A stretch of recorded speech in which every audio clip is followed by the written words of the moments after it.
প্রিয় বন্ধুরা, প্রীতি, সালাম এবং শুভেচ্ছা নেবেন। ব্যাপারটা হয়তো কাকতালীয়। গতকাল রাতেই আমি ঠিক করেছিলাম যে আজকে আমি বেগম খালেদা জিয়াকে নিয়ে একটা এপিসোড করব।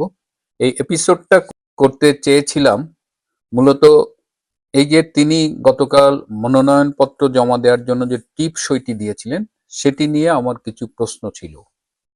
যে অচেতন অবস্থায় তিনি কি টিপ সইটি দিয়েছিলেন নাকি তিনি তার মানে সচেতন ছিলেন কিনা এই বিষয়টা নিয়ে। যাই হোক, সেই বিষয়টি আজ আর প্রাসঙ্গিক নেই। বেগম খালেদা জিয়া বাংলাদেশের প্রথম নারী প্রধানমন্ত্রী এবং বিএনপির চেয়ারপারসন।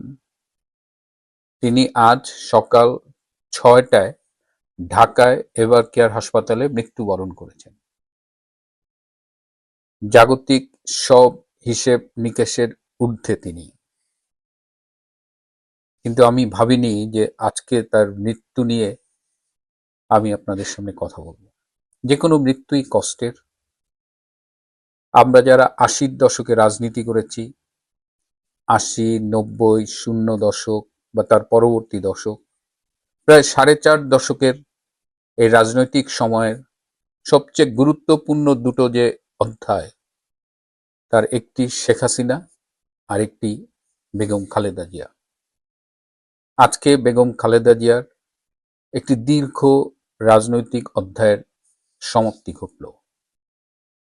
এই ৪.৫ দশকের রাজনীতি নিয়ে যখন লেখা হবে, সেই ইতিহাসে জ্বলজ্বল করবে বেগম খালেদা জিয়ার নাম।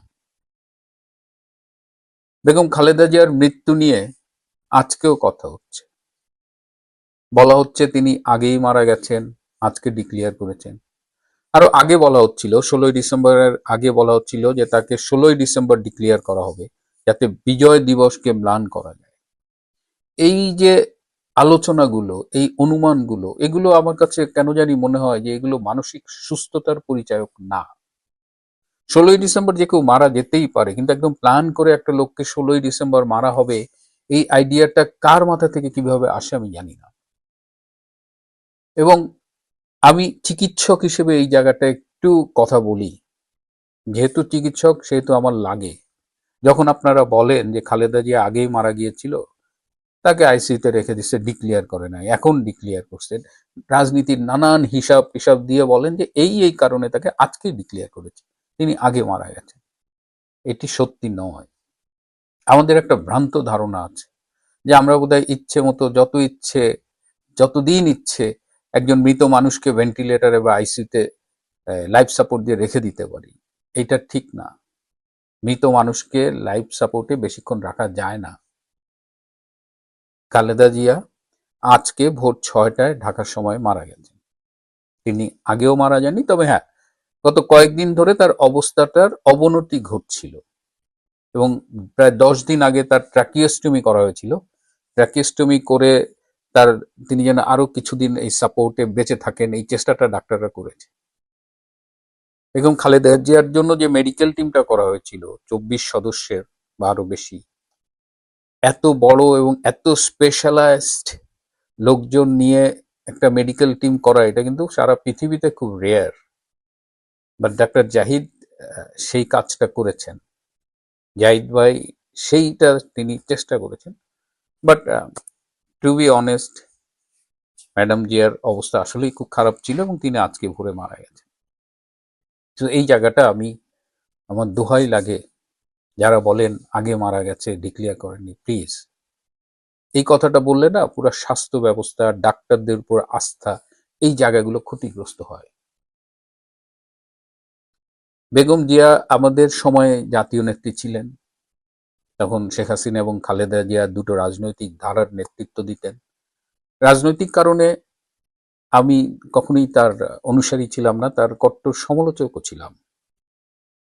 কিন্তু আজকে যে খালেদা জিয়া মারা গেছেন, তিনি একজন মা। আজকে তারেক রহমান মা হারালেন। আমাদের যাদের মা নেই, আমরা বুঝি যে পৃথিবীতে মা কি, কেমন। মায়ের মৃত্যু পৃথিবীতে যতগুলো শোক আছে তার মধ্যে মনে হয় অন্যতম গভীর শোক। এর চাইতে খুব বেশি গভীরতর শোক আমার জানা নেই। তারেক রহমান আজকে মাতৃহারা হলেন, তার প্রতিও সমবেদনা।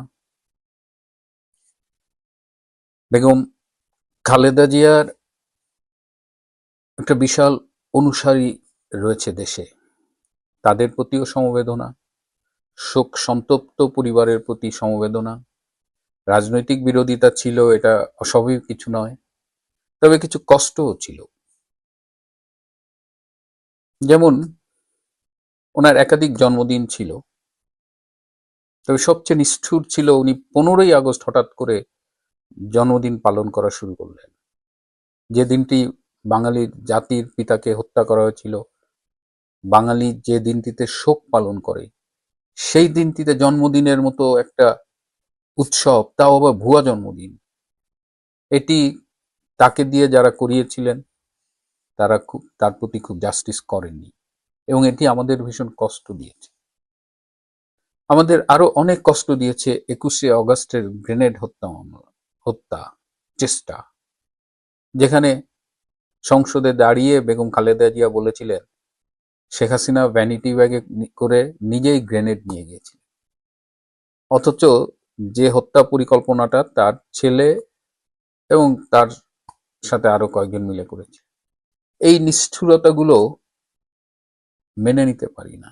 এই যে 17ই নভেম্বর অবৈধ আইসিটির যে একটা অবৈধ রায় দিল, যে রায় শেখ হাসিনার কে মৃত্যুদণ্ড দেওয়া হলো, সেই রায় শুনে তিনি সন্তোষ প্রকাশ করে আলহামদুলিল্লাহ বলেছিলেন। এটি তার কাছে আমরা প্রত্যাশা করিনি। তিনি তো দীর্ঘ গণতান্ত্রিক সংগ্রামের মধ্য দিয়েই বাংলাদেশের নেত্রী হয়েছিলেন, তিনি তো জাতীয় নেত্রী। আমি পছন্দ করি বা না করি, দ্যাট ডাজেন্ট ম্যাটার। আজকে খালেদা জিয়া যখন অসুস্থ হলেন 23শে নভেম্বর, শেখ হাসিনা কিন্তু বিবৃতি দিয়ে তার আরোগ্য কামনা করেছে। ইভেন আজকে যে বেগম খালেদা জিয়া মারা গিয়েছেন, শেখ হাসিনা একটি বিবৃতি দিয়েছেন, এবং সেই বিবৃতির ভাষাটি একটু পড়ে দেখবেন। বাংলাদেশের প্রথম নারী প্রধানমন্ত্রী, গণতন্ত্রের নেত্রী, দীর্ঘদিনের গণতন্ত্রের নেত্রী, এবং আমরা তো দেখেছি তাদের ব্যক্তিগত সম্পর্ক তো খুব ভালো ছিল। বঙ্গবন্ধুর 32 নম্বরে জিয়া গিয়েছেন, বেগম খালেদা জিয়াকে নিয়ে গিয়েছেন। পরবর্তীতে দুই নেত্রী যখন জাতীয় নেত্রী, তখন তাদের মিটিং হয়েছে, মহাখালীর বাসায় খালেদা জিয়া গিয়েছেন, তারেকের বিয়েতে শেখ হাসিনা গিয়েছেন। তাদের তো একটা সম্পর্ক ছিল। কিন্তু ওই যে 2004 সালের 21শে আগস্ট আমাদের রাজনীতিতে একটা এত বিভাজন টেনে দিয়েছিল, এত ক্ষত বিক্ষত করেছিল ইন্টার পার্টি রিলেশনশিপ। তারপরেও আজকে মৃত্যুর দিনে তার জন্য দোয়া করি। আজকে সৃষ্টিকর্তা মহান আল্লাহ তাআলা তাকে যেন বেহেশতে নসিব করেন, সেটিও করি। আজকে দেখলাম একজন উপদেষ্টা, আইন উপদেষ্টা আসিফ নজরুল, তিনি আবার বলেছেন যে আওয়ামী লীগের কারণে নাকি খালেদা জিয়ার মৃত্যু হয়েছে। মানে এই যে খালেদা জিয়া দীর্ঘ ক্রনিক ইলনেস গুলোতে ভুগছিলেন, এর জন্য আওয়ামী লীগকে দোষারোপ করেছে।